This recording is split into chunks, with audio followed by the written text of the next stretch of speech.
Good day. I'm Rachel Ayona Loresca, and I am going to discuss to you my design on a heat transfer equipment, specifically a plate heat exchanger.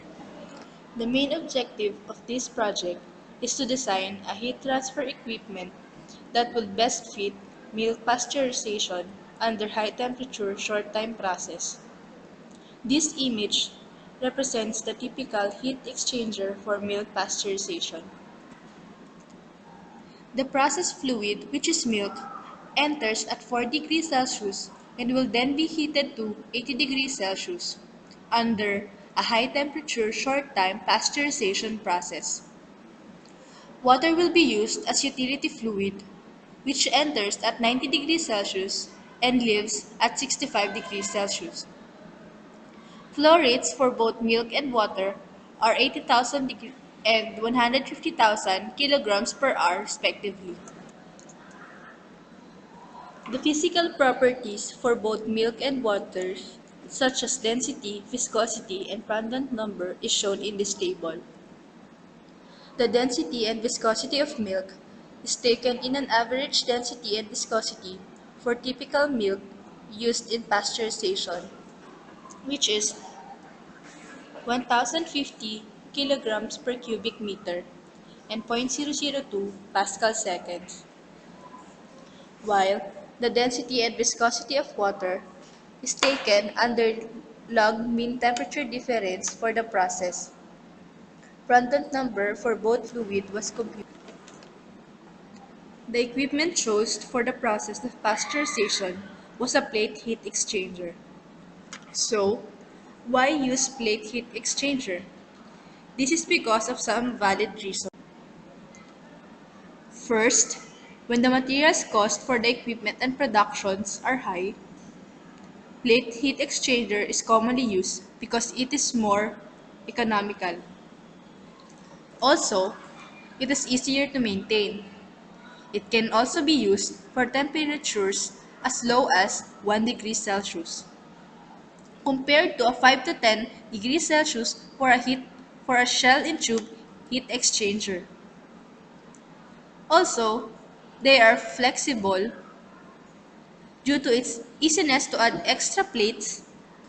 It is also more suitable to use for viscous materials, thus best fitted for milk, which is a viscous fluid. Temperature correction factor for plate heat exchangers are normally high.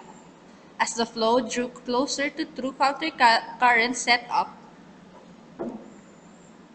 use of it also tend to have significantly less fouling.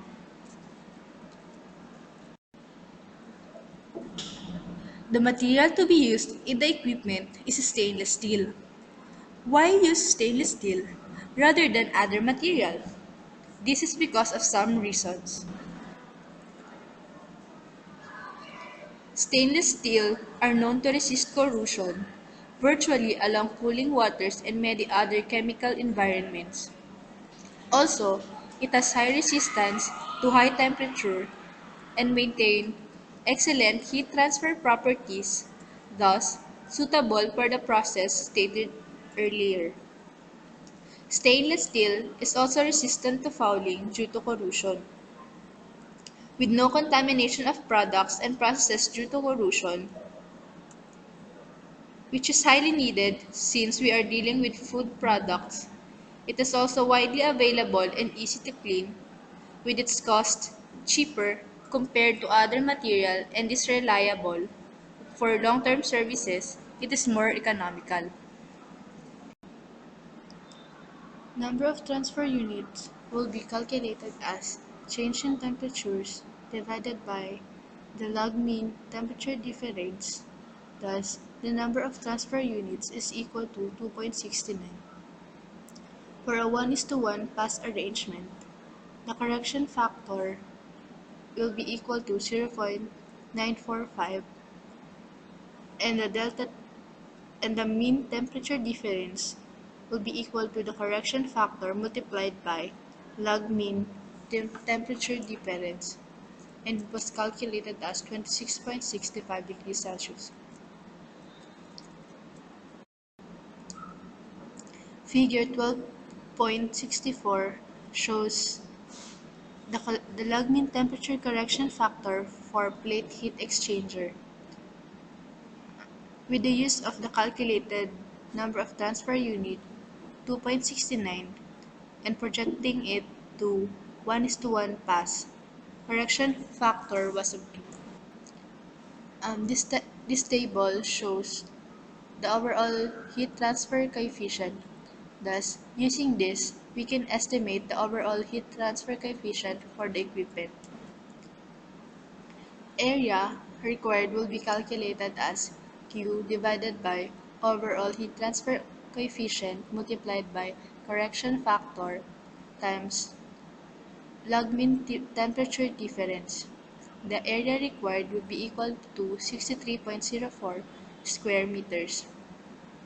For the effective plate area, it will be equal to length of plate multiplied by its width, which is equal to 1.5 times 0.5. The effective plate area will then be equal to 0.75 square meters. The number of plate will be calculated as total heat transfer area divided by the effective area. Thus, the total number of plates for the equipment was 84 plates, which will be adjusted to 85.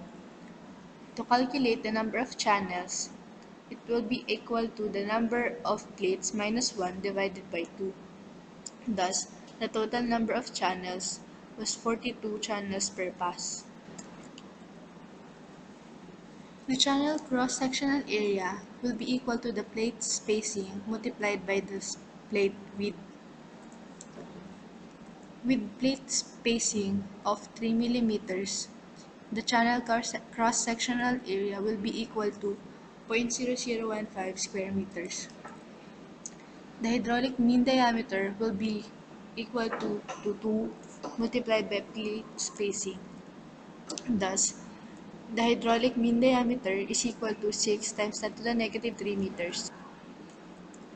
For the channel velocity of mill, it will be calculated as omega divided by the density times the area of per channel multiplied by the number of channels. Thus, the channel velocity for milk was 0.34 meters per second with a Reynolds number of 1071 and Nusselt's number of 71.06.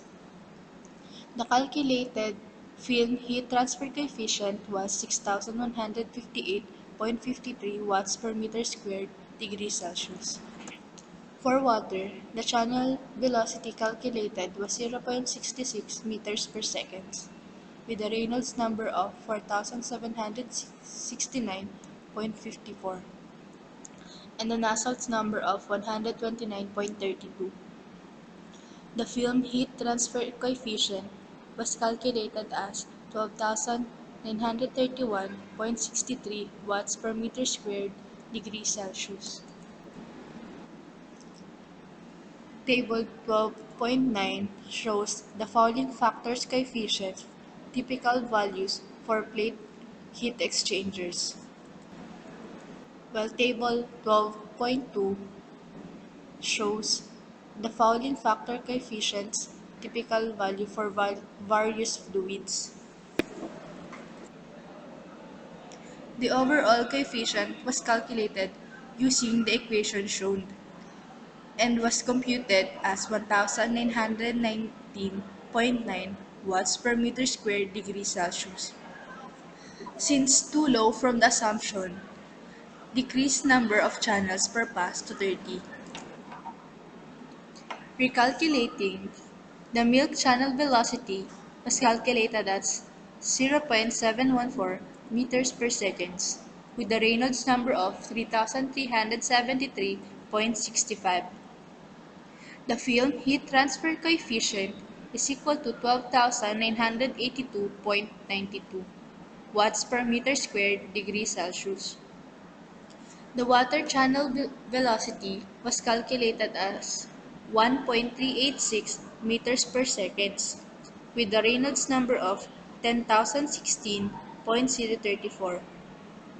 and the film heat transfer coefficient of 20,931.33 watts per meter squared degree Celsius.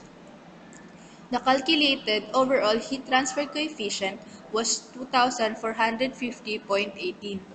Since it was near or almost the same as the assumed value of overall heat transfer coefficient, thus the assumption of 30 channels per pass was correct. For, for milk, Jf is equal to 0.6 multiplied by the Reynolds number raised to negative 0.3. Jf is equal to 0.05, which will be used to calculate the total pressure drop for milk. The total pressure drop calculated was 30,442.54 pascals. For water, the calculated total pressure drop was 74,247.95 Pascal. For the actual specification of the equipment, number of channels will be equal to the number of plates minus 1 divided by 2. With an assumption of 30 channels, number of plates was calculated as 41. Using this, total heat transfer area will be calculated with an effective area of 0.75 square meters. The total heat transfer area is equal to 30.75 square meters.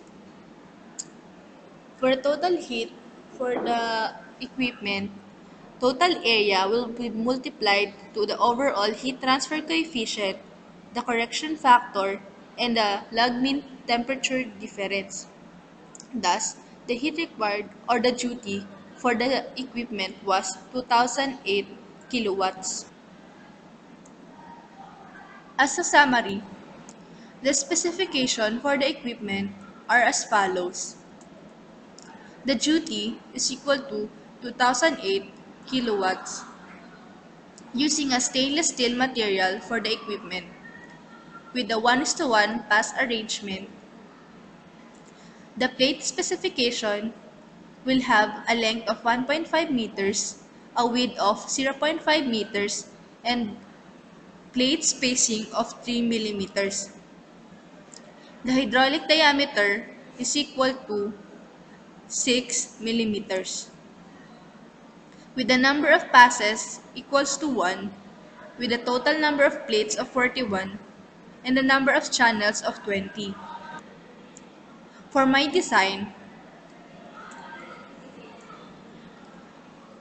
the figure shows the design for the plate heat exchanger, wherein this one is the fixed plate and the plate package, a pressure plate, also will have an upper plate guide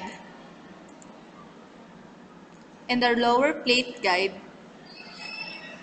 and support, and lastly the clamping bolts and nuts. Thank you.